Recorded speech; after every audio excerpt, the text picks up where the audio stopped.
TV रख के पास पागल हुई सास।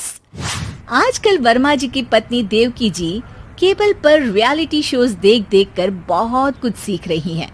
जैसे आज तो वो सुबह सुबह बेसुरे आलाप ले रही हैं। सारे गामा माँ जी, सारे गामा पाधा नीसा होता है। अरे वो तो सब गाते हैं, ये मेरा स्टाइल है। आवाज तो कम कर लीजिए माँ जी, पर्दे फट जाएंगे कान के। ये कहो कि पर्दों में आग लग जाएगी। देखना, मेरी आवाज सुन के जज आग लगा देगी, आग लगा देगी, तू तो आग लगा देगी, ऐसा बोलेंगे।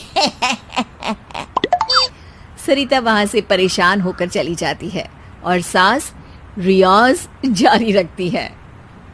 सारे गाओ, सारे नाचो।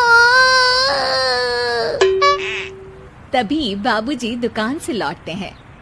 अरे देवकी, क्यों तानसेन बनी हुई है? कान से खून निकालोगी क्या? अरे क्या हुआ, रियाज तो करने दो मुझे। इसको रियाज बोलते हैं? ऐसा लग रहा है जैसे घोड़े हिना रहा है। घोड़े पे बैठ के ही बम्बई जाऊंगी मैं तो, जब जज साहब कहेंगे कि देवकी तुम मुंबई आ रही हो। जज साहब, वो अदालत वाले? अरे नहीं नहीं, बड़े लोग हैं, आप नहीं जानते हैं। ओ मैं तो छोड़ चली अपना ये देश, बम्बई मुझे प्यारा लगे।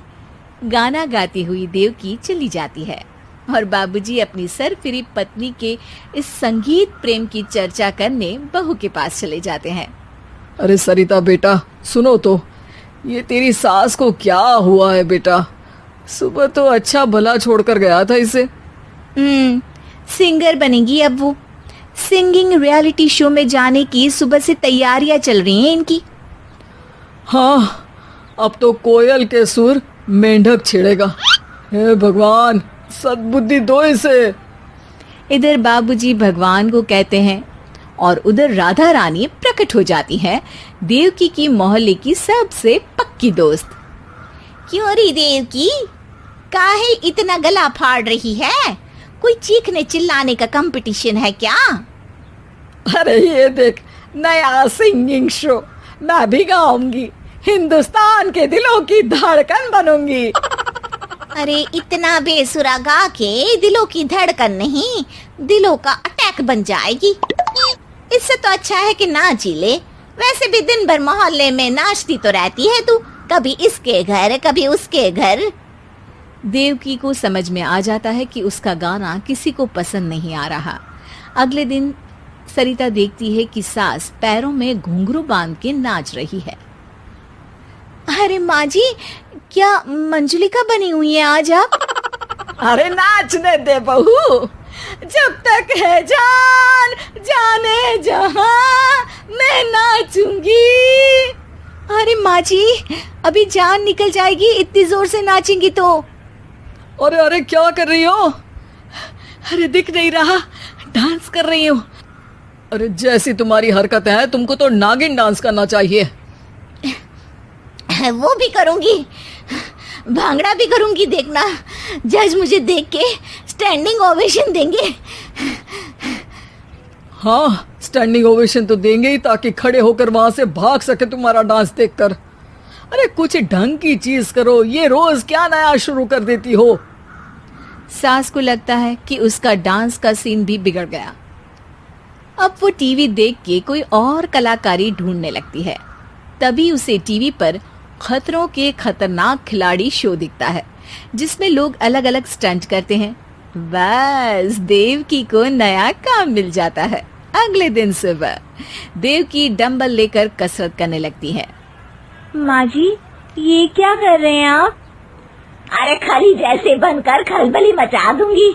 कल मैंने खतरों के खतरनाक खिलाड़ी देखा और सोच लिया कि मुझे वही जाना है। हाँ बस। तभी वहाँ बाबूजी भी आ जाते हैं। अरे इतना भारी डंबल, अरे गिर मत जाना कहीं लेकर। अरे चुप करो, तुमसे कुछ नहीं होता इसका मतलब ऐसा नहीं कि मुझसे भी कुछ नहीं होगा। मैं तो खतरों के खतरनाक खिलाड़ी में जाने वाली हूँ। हाँ, मैं तो इस शो में तभी गया था जब तुमसे शादी हुई थी। तुमसे शादी करना भी खतरों के खतरनाक खिलाड़ी में जाने से कम थोड़ी ना। अब चुप भी रहिए। अरे बहू, वो भारी वाला डंबल उठा कर ला तो। अरे ना माँ जी, आप संभाल नहीं पाओगी।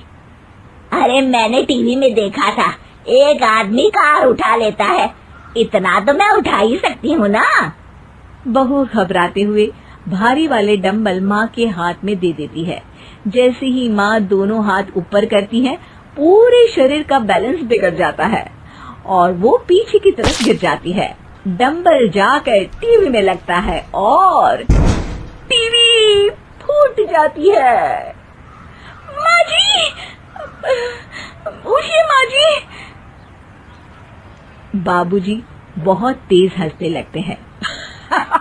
बाबा बाबा, टीवी और बीवी दो टेंशन थे मेरे, आज एक कम हो ही गया। बहू भी सास को उठाते उठाते इस बात पर ताली बजाकर हंसने लगती है और देवकी फिर से गिर जाती है।